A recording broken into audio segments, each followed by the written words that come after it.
ASHTAVAKRA Gita, Chapter 1, Instructions on Self-Realization. Janaka said, how can knowledge be acquired? How can liberation be attained? How is renunciation possible? Tell me this. Ashtavakra replied, if you aspire after liberation, my child, shun the objects of the senses as poison, and seek forgiveness, sincerity, kindness, contentment, and truth as nectar. You are neither earth, nor water, nor fire, nor air, nor space.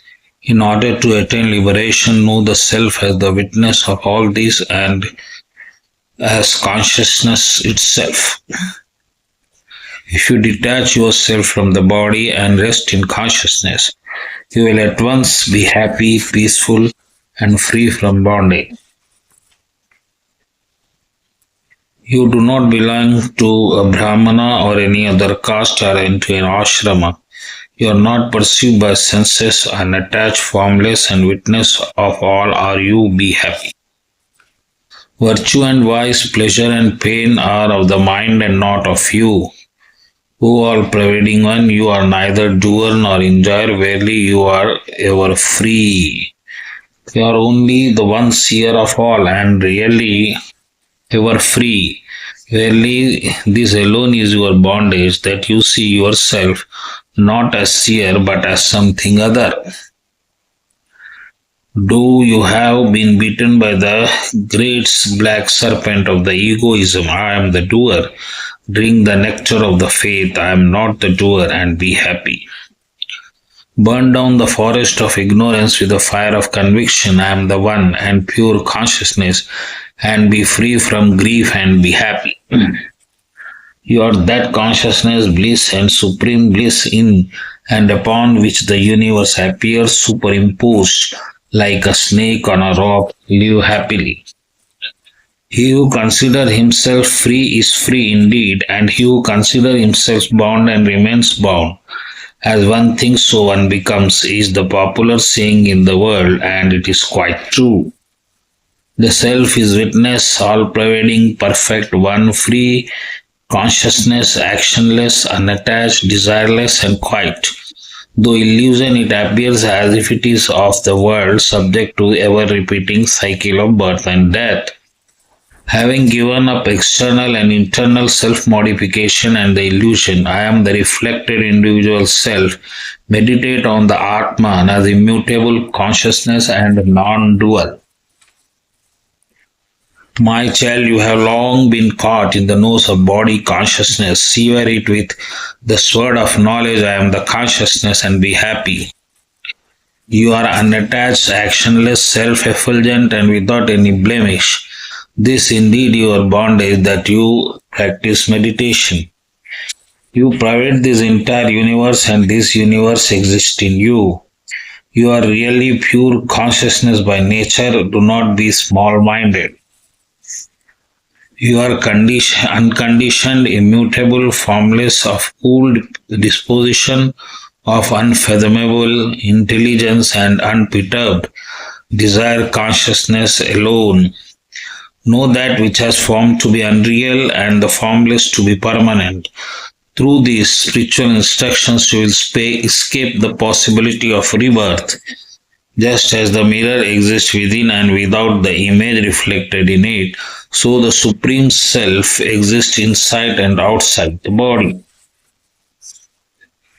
Just as the same all-pervading space is inside and outside a jar, so the eternal all-pervasive Brahman exists in all things.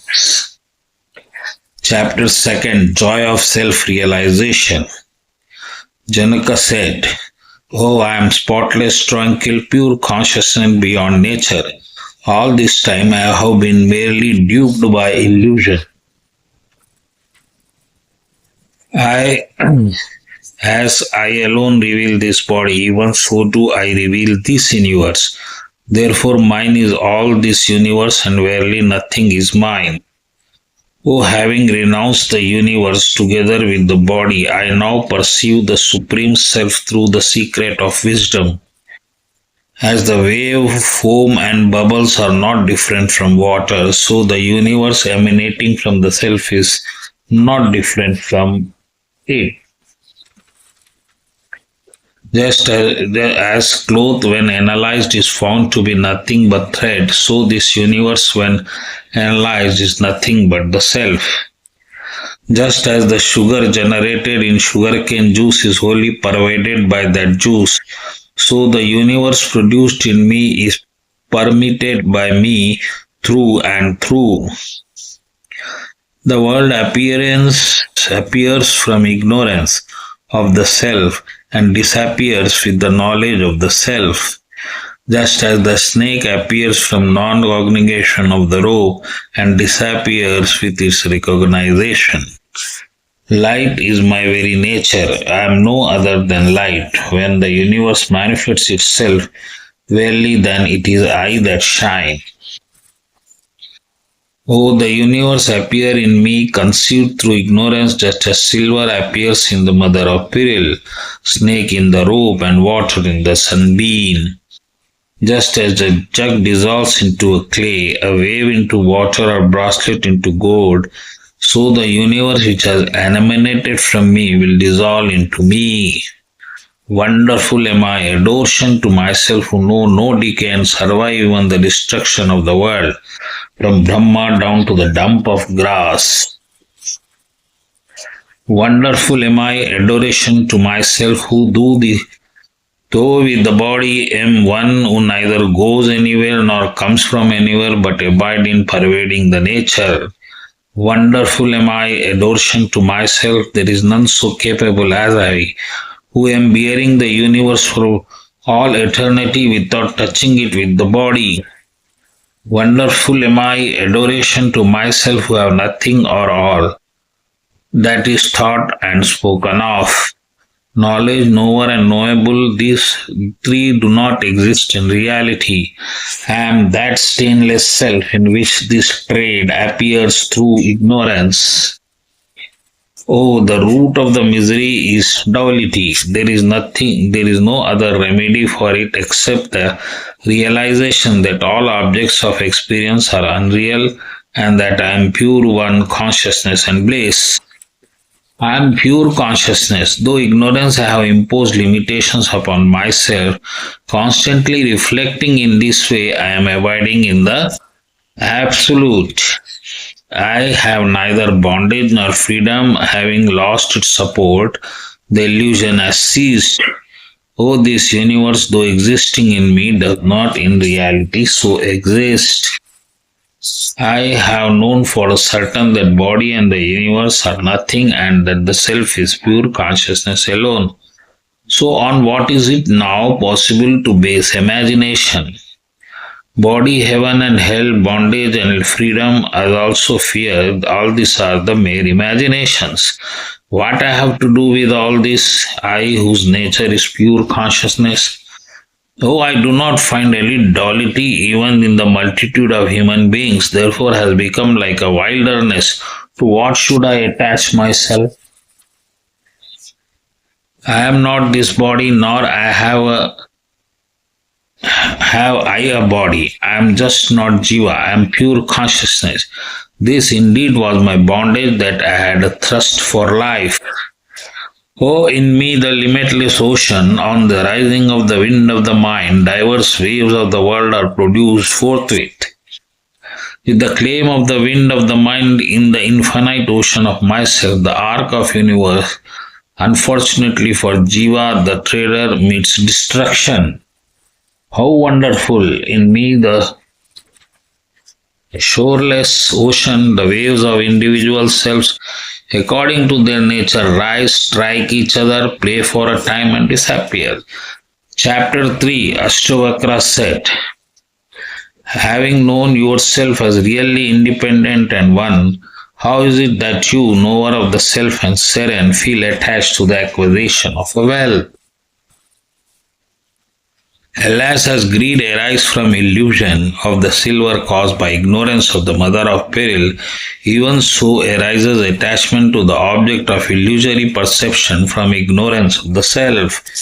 Having known yourself to be that in which the universe appears like wave on the sea, why do you run about like a miserable being? After hearing oneself to be pure, conscious, and surpassingly beautiful, how can one yet be deeply attached to sensual objects, thus become impure? It is all strange that sense of ownership should still continue in the wise one who has realized the self in all and all in the self. It is strange that one abiding in the supreme non-duality and intent on liberation should it be subject to lust and weakened by the practice of amorous pastimes.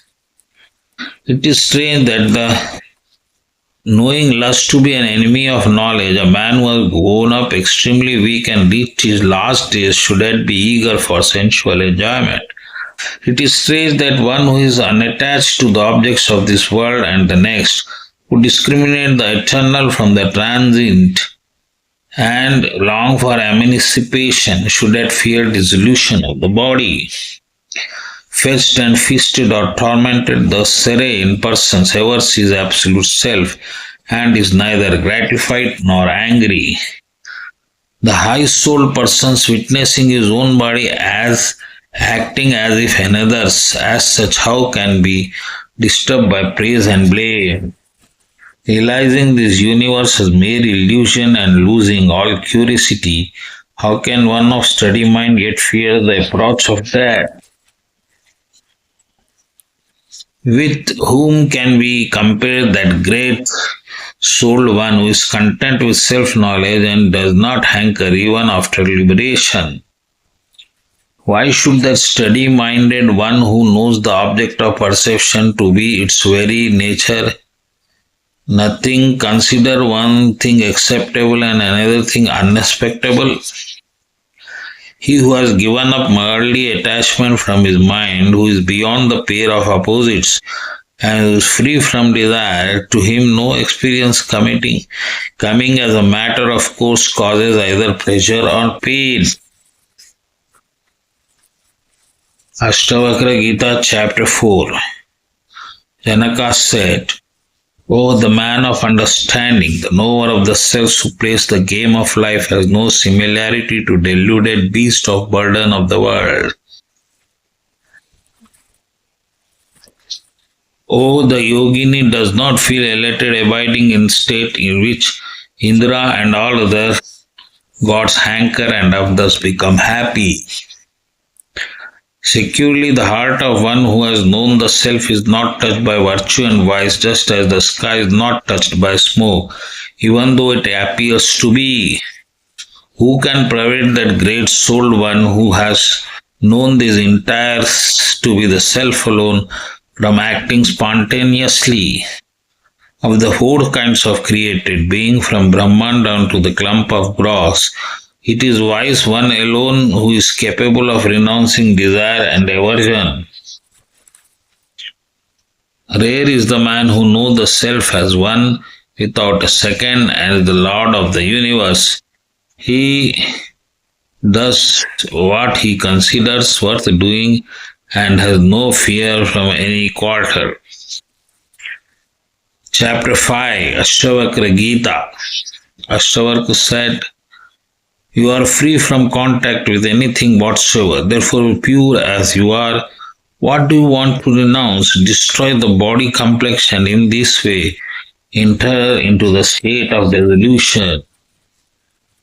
The universe rises from you like bubbles rising in the sea. Therefore, you know the self to be the one and in this way enter the state of dissolution. The new universe, because it is unreal, being manifested like a snake to the rope, does not exist in you who are pure, even though it is present to the senses. Therefore, in this way, you enter into the state of dissolution. You are perfect and same in misery and happiness. Therefore, hope and despair and life and death. Therefore, in this way, enter into the state of dissolution. Ashtavakra chapter 6. Janaka said, boundless as space am I, and the phenomenal world is less like a jar. This is the knowledge, so it has neither to be renounced nor to be accepted, or nor destroyed. I am like the ocean and the universe is like the wave. This is knowledge, so it has neither to be renounced or nor accepted nor destroyed. I am like the mother of pearl in which the illusion of the universe is like silver. This is knowledge, so it is neither to be renounced nor to be accepted. I am indeed in all beings and all indeed are in me. This is knowledge, so it has to be neither renounced nor accepted and destroyed. Ashtavakra Gita chapter 7. In me, the boundless ocean, the arc of universe move hither and thither, impelled by the wind of its own inherent nature. I am not impatient. In me, the limitless ocean, let the wave of the world rise or vanish itself. I neither increase or decrease thereby.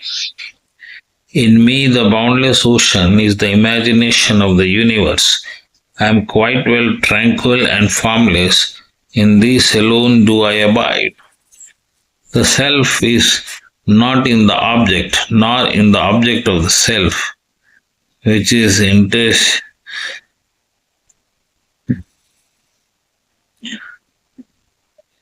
In which are infinite and stainless, thus it is free from attachment and desire and tranquil. In this alone do I abide. Oh, I am really the consciousness self. The world is like the juggler's show. So how and where there can be any thought of rejection and acceptance in me? Ashtavakra Gita chapter 8. Ashtavakra said, it is bondage when the mind desires or grieves at anything, rejects or accepts anything, feels happy or angry at anything. Liberation is attained when the mind does not desire, grieves or reject or accept or feel happy or angry. It is bondage when the mind is attached to any sense experience. It is liberated when mind is detached from the all sense experiences. When there is no I, there is liberation, and when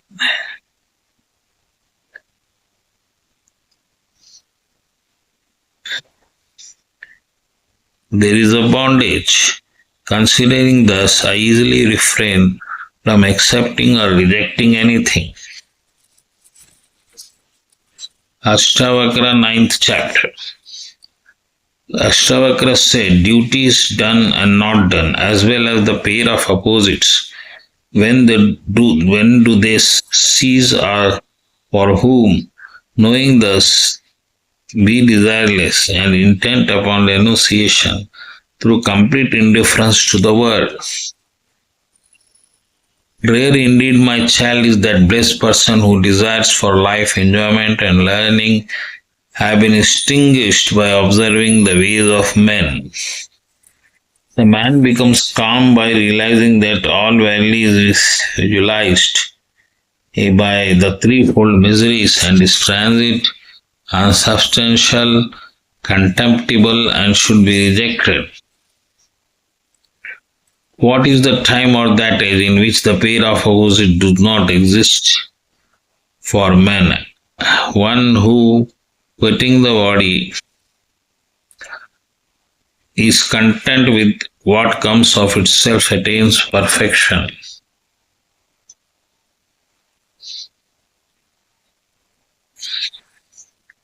What man is there who, having observed the diversity of opinions among the great seers, saints and yogis, have become completely indifferent to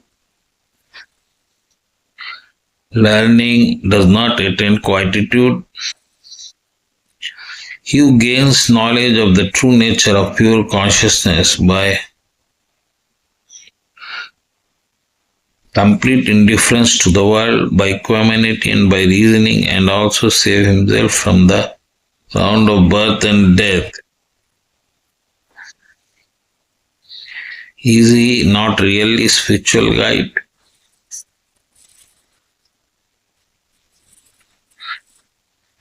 Look upon the modifications of the elements as nothing in reality but the primary eliminates themselves, and you are at once be free. Be abide in your true self. Ashtavakra chapter 10. Cultivate indifference to everything, having given up kama, desire, which is the enemy, artha, worldly possession, and which is attained with mischief, and dharma, performance of good work, which is the cause of this too. Learn spoken friends basis on. Look upon friends, lands, wealth, houses, wives, parents, and other such marks of good fortunes as dream or jugglery show, lasting only for a few days. Know that whatever there is, whenever there is desire,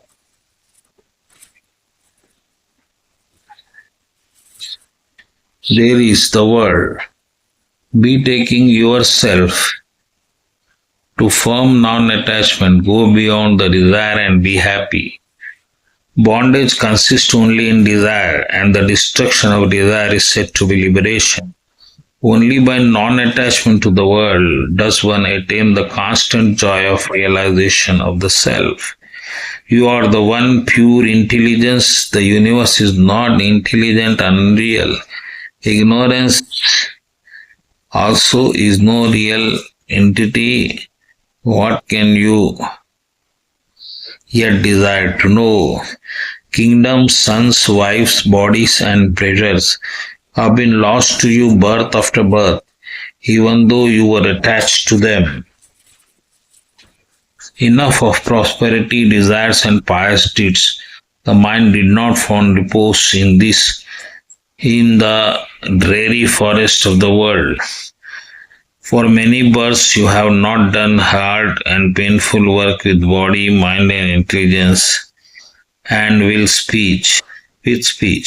Therefore cease at least today. Ashtavakra Gita chapter 11. Ashtavakra said, he who has realized that change in the form of existence and destruction is in the nature of things, easily find repose, being unperturbed and free from pain. It is one who has been known for certain that Ishvara is the creator of all and that there is nothing else here, becomes peaceful with all his inner desires set at rest, and is not attached to anything whatsoever. He who has known for certain that adversity and prosperity comes in their own time through the effects of past action, and even contented, has full essence under control, neither desires nor grieves. He who knows for certain that happiness and misery, birth and death are due to the effects of past action, does not find anything to accomplish, and thus become free from the care and is not attached even though engaged in actions. He who has realized that it is the care and nothing else that breed misery in this world becomes free from it and is happy, peaceful, and everywhere rid to disorders.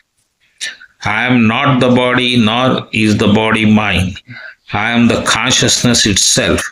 He who has realized this for certain does not remember what he has done or not done, as if he has attained the state of absoluteness. I am indeed in everything from Brahma down to the clump of grass. He who knows this for certain becomes free from conflict of thoughts, pure and peaceful, and free from care what is attained or not attained. He who knows for certain that this manifold and wonderful universe is nothing, becomes desireless and pure consciousness, and find peace as if nothing exists. Chapter 12. Janaka said, I become intolerant first of physical actions, then of extensive speech, and then of thought.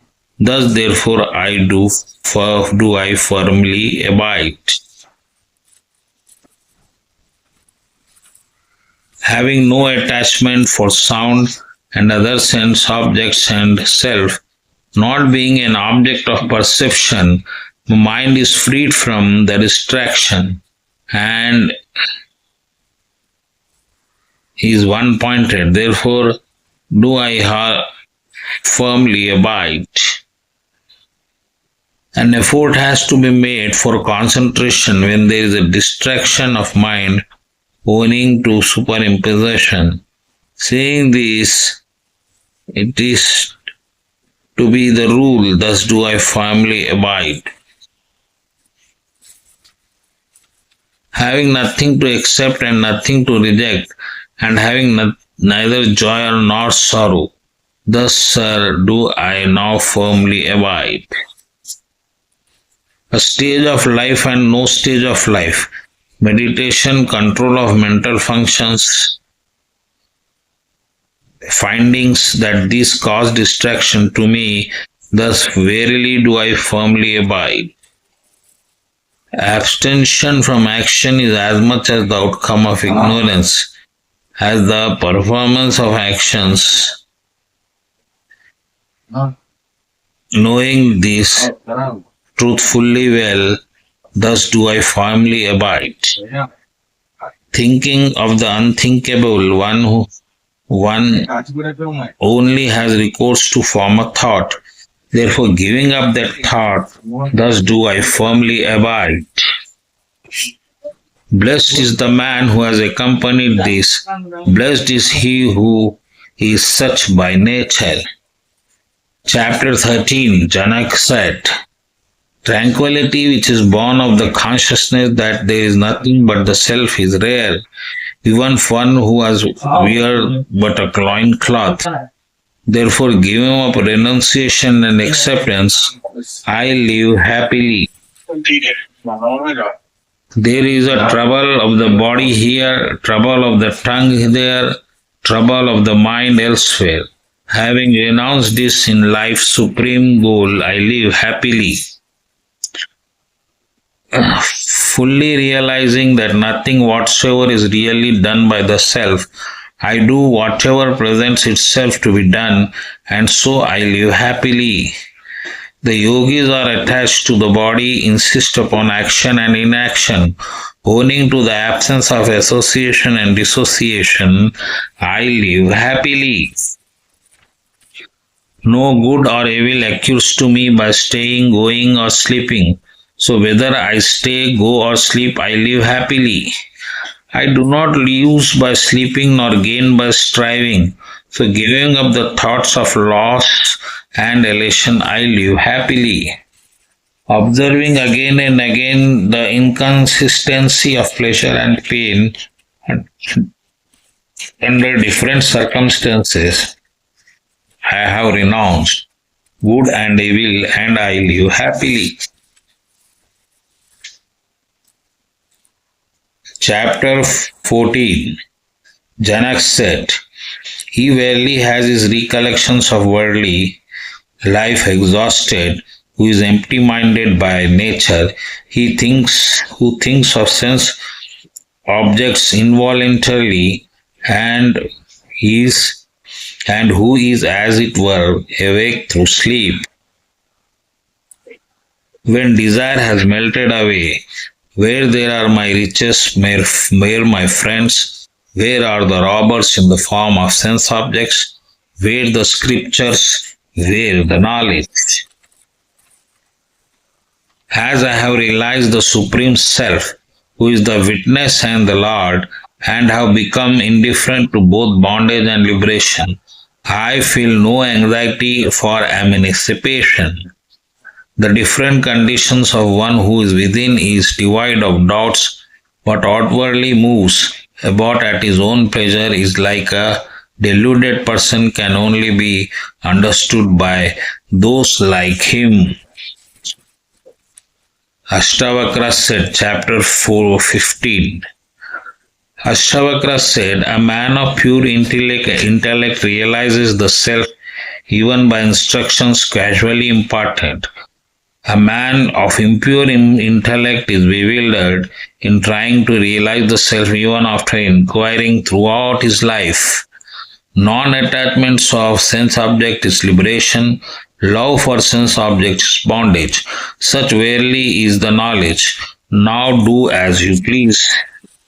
This knowledge of truth makes an eloquent, wise and active person mute, inerrant and inactive. Therefore, it is shunned by those who want to enjoy the world. You are not the body, nor is the body yours. You are not the doer nor the enjoyer. You are consciousness itself, the eternal witness, and free. Go about happily. Attachment and abhorrence are attributes of the mind. The mind is never yours. You are intelligent itself, free from conflict and changeless. Go about happily. Realizing the self in all and all in the self, free from egoism and free from sense of mind. Be happy. You are indeed that in which the universe manifests itself like waves on the ocean. O you intelligence, be you free from the fear of the mind. Having faith, my son, have faith. Never confuse yourself in this. You are knowledge itself, you are the Lord, you are the self, and you are beyond the nature. The body composed of ingredients of nature comes, stay, and goes. The self neither comes nor goes. Why then do you mourn it?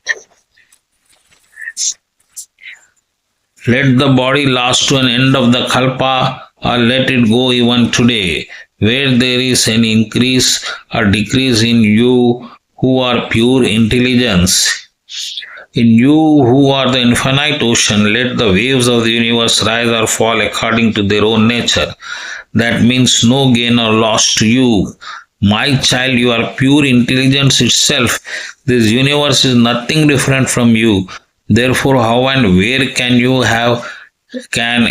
have the idea of acceptance and rejection?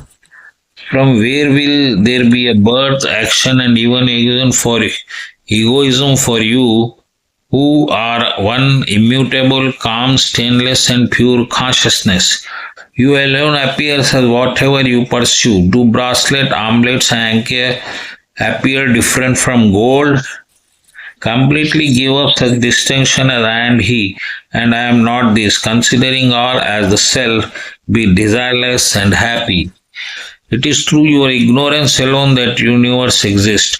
In reality, you are one. There is no individual self or supreme self other than you.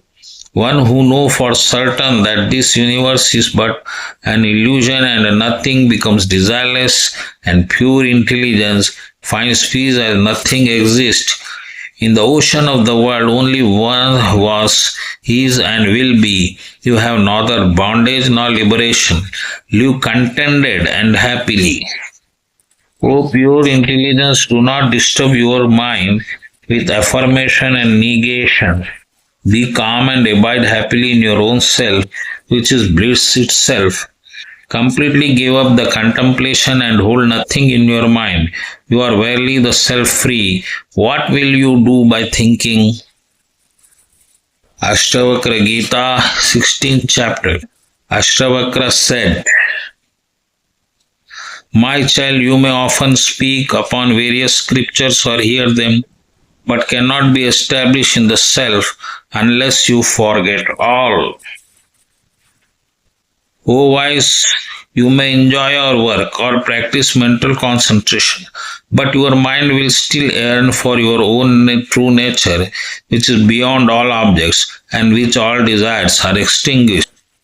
All you are unhappy because they exert themselves, but none of them know this. The blessed one attains emancipation through these instructions alone. Happiness belongs to the master idler, to one whom the closing and opening of the eyelids is an affiliation and to none else. When the mind is free from such pairs of opposites as things is to be done and things not to be done, it becomes indifferent to religious merit, worldly prosperity, sensual enjoyment, and liberation. One who abhors sense objects becomes non-attached, and one who covets them becomes attached to them. But he who does not accept or reject is neither attached nor detached. As long as desire continues, which is the root cause of state of indiscrimination, there will verily be the sense of attachment aversion, which is the branch and shoot of the tree of samsara. Activity begets attachment and abstention from its aversion. The man of wisdom is free from the pair of opposites like a child, and indeed he lives like a child.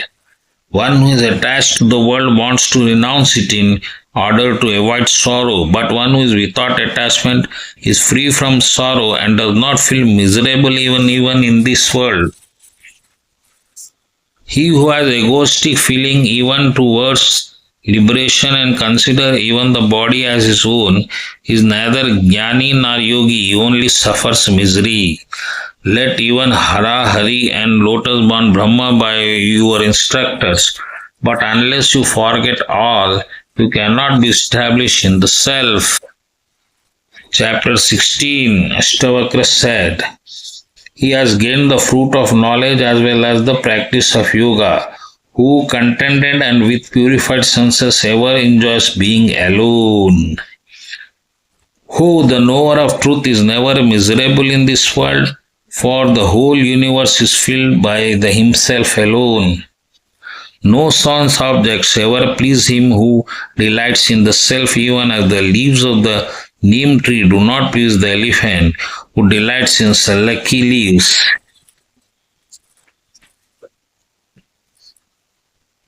Rare in this world is he who impressions are not left of things which he has experienced, or one who does not desire things which he has not yet experienced. Those desires of worldly enjoyment and those desires of liberation, both are found in this world. But rare indeed is the great soul, one who is not desirous of either enjoyment or liberation. Rare is the broad-minded person, who has neither attraction for nor aversion to dharma, artha, kama, moksha. The man of knowledge does not feel any desire for dissolution of universe or aversion to his existence. The blessed one therefore lives happily on whatever subsistence comes as a matter of course. Being filled by the knowledge of the self and his mind absorbed and contented, the wise one lives happily seeing, hearing, touching, smelling and eating. There is no attachment and aversion in one for whom the ocean of the world has dried up. His look is vacant, his action purposeless, and his sense inoperative. The wise one neither keeps awake nor sleeps, he neither opens or closes his eyes. O the liberated soul anywhere enjoys the supreme condition. The liberated one is always found abiding in the self and is pure in heart. He lives free from all desires under all conditions. Seeing, hearing, touching, smelling, eating, taking, speaking and walking, a great soulman free from all efforts and non-efforts is verily emancipated. The liberated one who neither slanders nor praises. He neither rejoices nor is angry. He neither gives or takes. He is free from attachment to all objects. The great souled one is not perturbed and remains self-poised at the sight of the woman full of love as well as approaching death. He is indeed liberated. The steady one who sees the same everywhere, sees no difference between happiness and misery, man and woman, prosperity and adversity.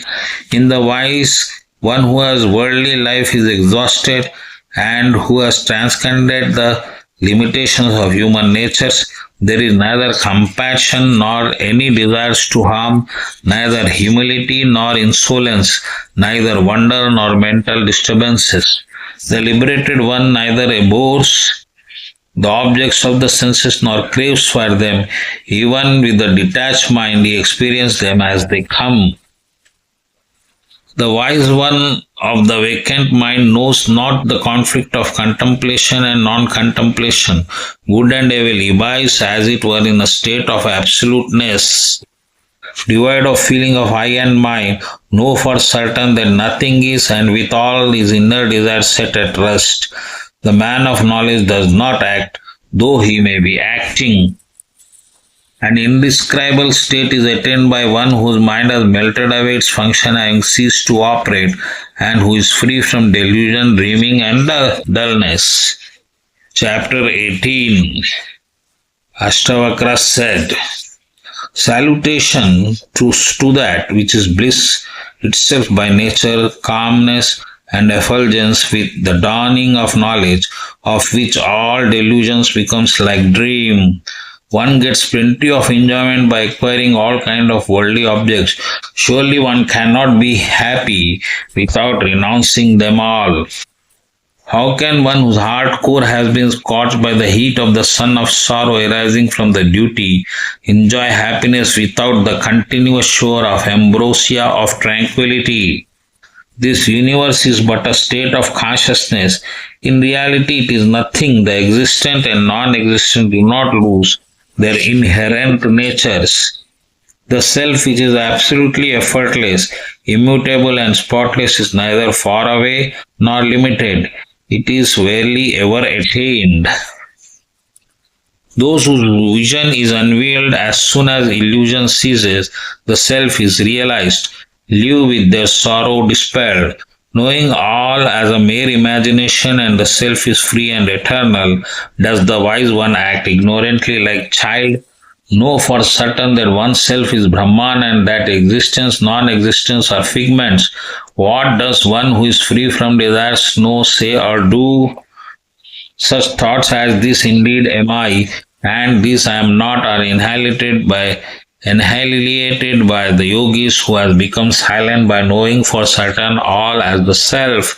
The yogis who have attained tranquility has no distraction, no concentration, no increase in knowledge, no ignorance, and neither pleasure or pain.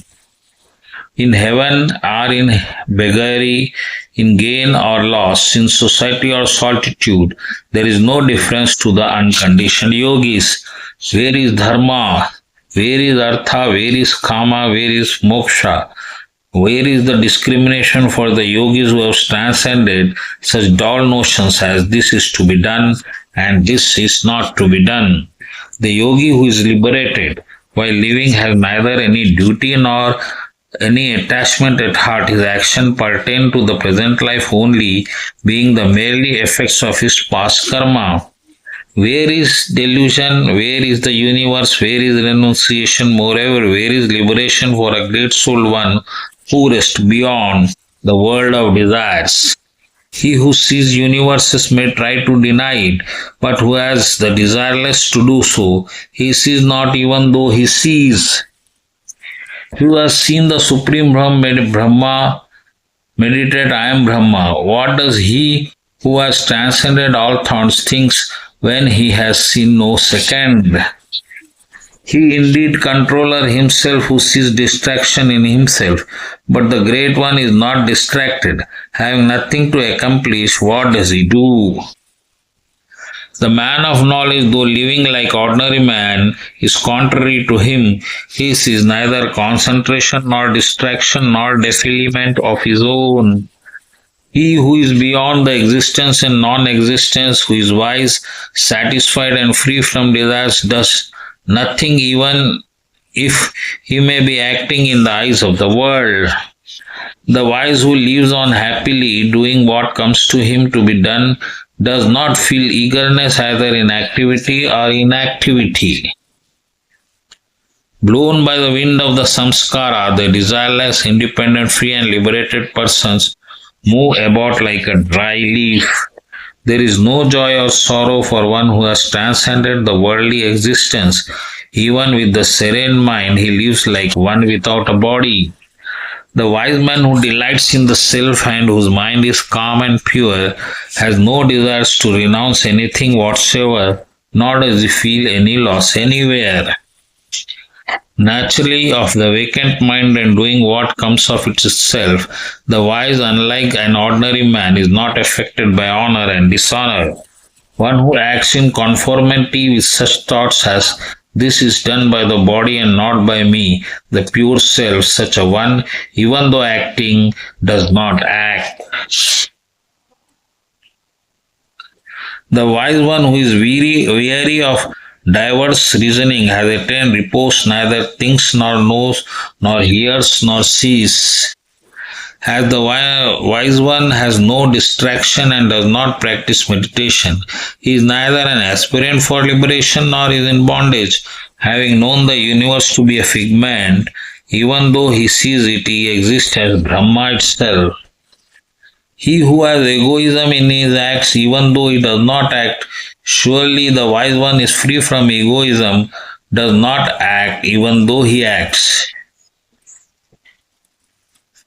The mind of a liberated person who is neither troubled nor pleased, it is actionless, motionless, desireless, and free from doubts.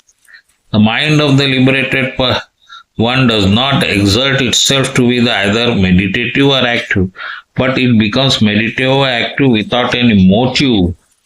A dull-witted person becomes bewildered on hearing the real truth, but some sharp-witted man withdraw within himself like dull person. The ignorant constantly practice concentration and control of the mind. The wise abiding in the real self, like a person in deep sleep, do not find anything to be done. The ignorant person does not attain peace either by inaction or by action. The wise becomes happy merely by knowing the truth. In this world, who devote themselves to diverse practices do not know the self, which is pure, intelligent, believed, perfect beyond the universe, and free from all taint. The ignorant person does not attain liberation through repeated practice of control of the mind. The blessed one, through mere knowledge, becomes free and is unaffected by change. The ignorant person does not attain Brahman, for he desires to become it.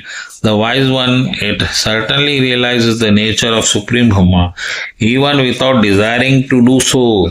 Without any support and eager for the attainment of freedom, the ignorant only keep up the world. The wise cut the very root of the world, which is the source of all misery.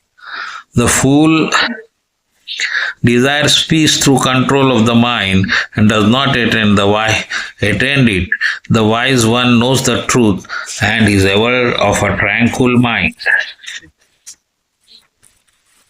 Where is the self-knowledge for him whose knowledge depends on the object? The wise does not see this but see the immutable self. Where is the control of the mind for deluded one who strives for it? It is indeed always natural with the wise who delights in the self. Some think the existence is and others that nothing is. Rare is the one who thinks neither and is thus calm. Those of dull intellect thinks that the Atma is pure and one without a second, but through delusion they do not know it and are unhappy as long as they live. The intellect of one who longs for liberation cannot function without depending on the object, but the intellect of the liberated one is indeed even independent and free from desires. Seeing those tigers, the sense objects, the frightened ones seeking refuge, at once enters a cave for attainment and control on concentration. Seeing the desireless loin man, those elephants, the sense objects, quickly take to the hills, or if unable to run away, serve him like flatterers. He who is free from doubts and has his mind identified with the self does not resort practice to control as a mean to liberation. Seeing, hearing, touching, smelling, eating, he lives happily. Establishment in pure knowledge and calm by the mere hearing of the real, the wise one does not see what is proper or improper action or even inaction. The wise one who does freely whatever comes to be done, whether good or evil, for his actions are like those of a child. Though freedom one attains to happiness, through freedom to the highest, through freedom to tranquility, therefore freedom to the supreme state. All the modifications of the mud are destroyed when a man realizes that he himself is neither the doer nor enjoyer. The conduct of the wise one, which is unrestricted by motive, shines being free from the pretense, but not the affected calmness of the deluded persons whose mind is attached. The wise who are free from mental projection, unbound and unfettered intellect, sometimes port in the midst of great enjoyment and sometimes retire into the mountain caves. No desire whatsoever spring in the heart of the wise man on honoring a man who versed in sacred learning, a good or a holy place, or seeing women or a king or a beloved one. The yogi is not at all perturbed even when he ridiculed or despised by his servants, son, wives, daughter, son, and other relation. Though pleased, he is not pleased. Though pained, he is not suffered in any pain. Only those who are like him understand his wonderful state. The sense of duality indeed is the world of relativity. It is transcended by those wise who are realizing themselves as all-pervasive, formless, immutable, and unattained. One of dull intellect, even without doing anything, is never ever agitated by distraction. But the skillful one, even doing his duty, is verily unperturbed. With perfect equanimity, even in practical life, the wise one who sits happily, sleeps happily, moves happily, speaks happily, and eats happily, whoever by virtue of realization of his own self does not feel distressed, even in practical life like ordinary people, and remain unagitated like a vast lake. With all his sorrows gone, he shines. With the deluded, even in inaction becomes action, and with the wise, even action results in fruit of inaction. The deluded one who often show aversion to his possession, where is attachment, where is aversion for him who loves for the body has vanished. The consciousness of the deluded one is always attached, and attached to thinking and non-thinking.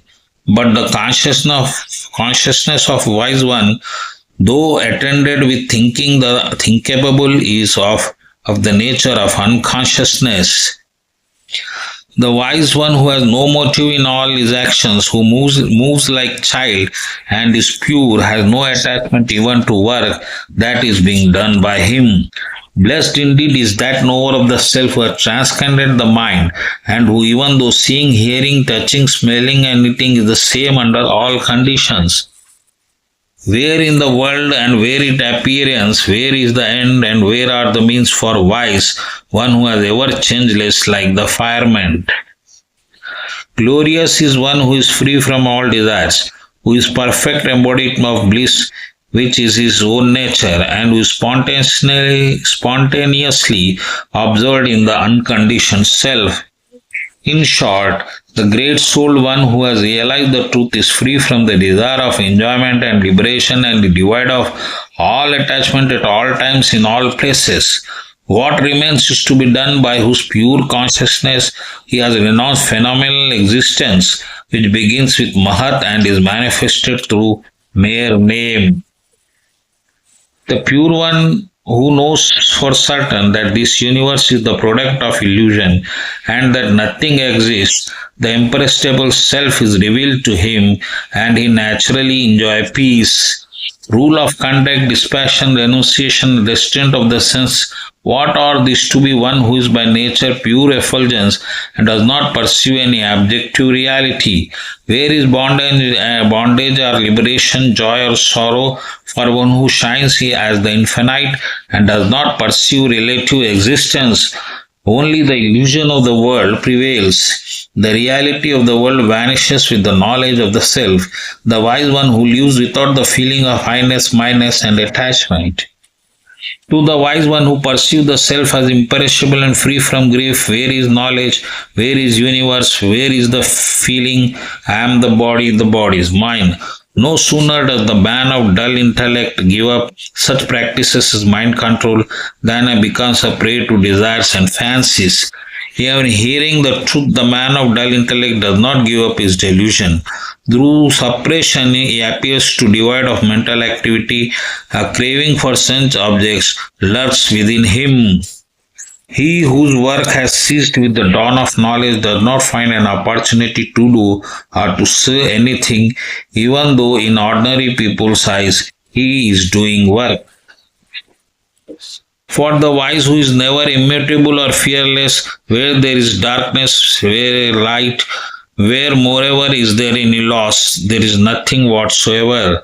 Where is the patience, where is the discriminations, and where is the fearlessness for the yogi who is impersonal and in the hand of indescribable nature? There is no heaven, there is no hell, there is no even liberation itself. In short, nothing exists in yogi's consciousness. The wise who neither longs for gain nor grieves at attachment, his cool mind is fairly filled with nectar. The desireless one neither praises the calm nor blames even the wicked. Contented and same in happiness and misery, he finds nothing to be done. The wise one neither abhors birth and rebirth nor wishes to perceive the self. Free from joy and sorrow is neither dead or near alive. Glorious is the life of the wise, who free from expectation, free from attachment for children, wife and others, free from desires of the objects of senses, free from the care of even of his own body. Contentment ever dwells in the heart of wise, one who lives on whatever happens to comes to him, and who wanders about at pleasure, resting wherever he is when the sun gets. Reposing on the foundation of his own being, completely transcending the birth and rebirth, the great soul one does not care whether his body dies or is born. Blessed is the wise who stands alone, who is that attached to nothing, who is without any possession, who moves freely at pleasure, who is free from pair of opposites, whose doubts have been rest asunder.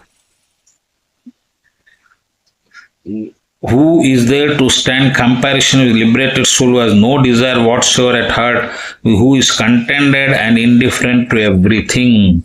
He but the desireless one knows not through knowing, sees not through seeing, speaks not through speaking. He is a mendicant or king, he excels, who is unattached and whose views of things has been freed from the sense of good and evil. Where is wantlessness? Where is restraint? Where are determination of truth for the yogis whose life's object has been fulfilled and is embodied of guileless sincerity? How and to whom can be described what is experienced within by one who is desireless, whose sorrow is destroyed, who is content with repose in the self?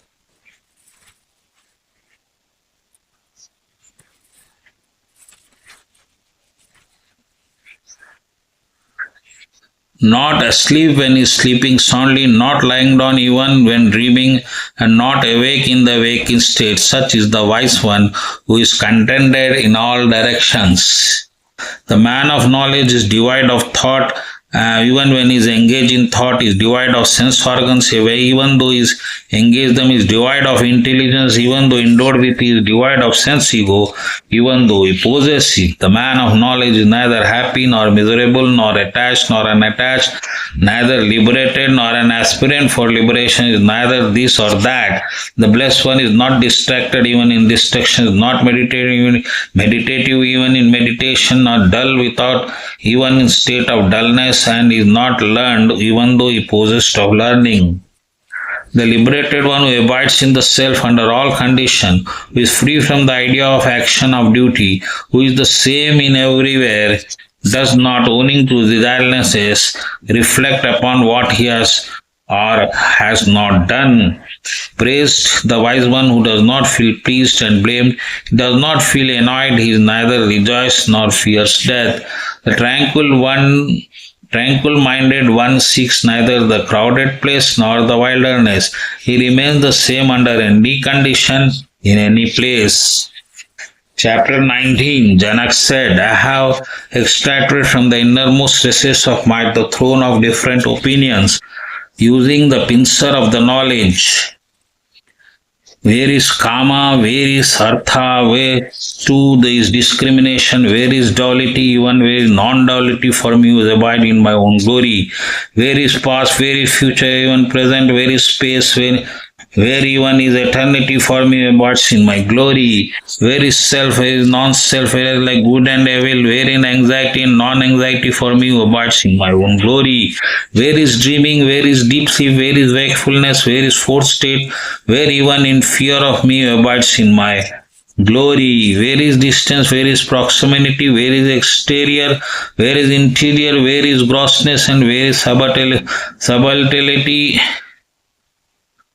For me who abides in my own glory. Where is life? Where is death? Where are the words? Where are the worldly relations? Where is lapse? Where is concentration for me who abides in my own glory?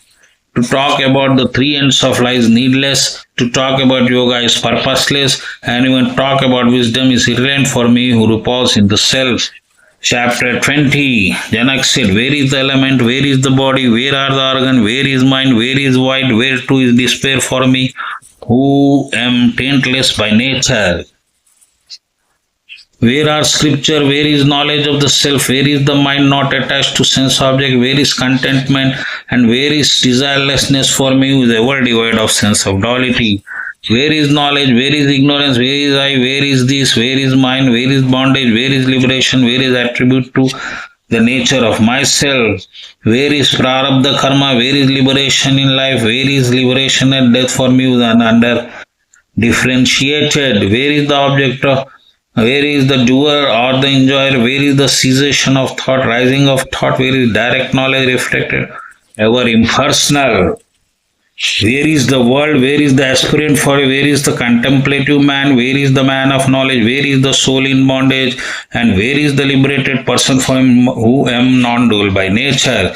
Where are the creation, destruction? Where is the end? Where are the means? Where are the sphere and success for me abiding in my dual nature? Where is the owner, means of knowledge, the object of knowledge, knowledge itself? Where is anything?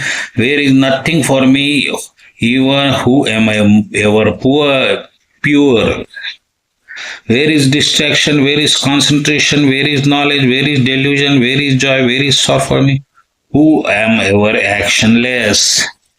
Where is relativity? Where is transcendence? Where is happiness, misery for whomever beyond the discursive thought? Where is illusion? Where is world? Where is attachment? Where is Jiva, Brahma, whomever pure? Where is activity? Where is inactivity? Where is liberation, bondage for me, whoever immutable, indivisible, and established the self?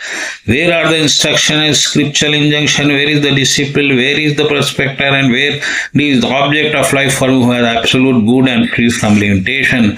Where is existence? Where is non-existence? Where is unity? Where is duality? What is this to say more? Nothing emanates from me. Is Ashtavakra Gita.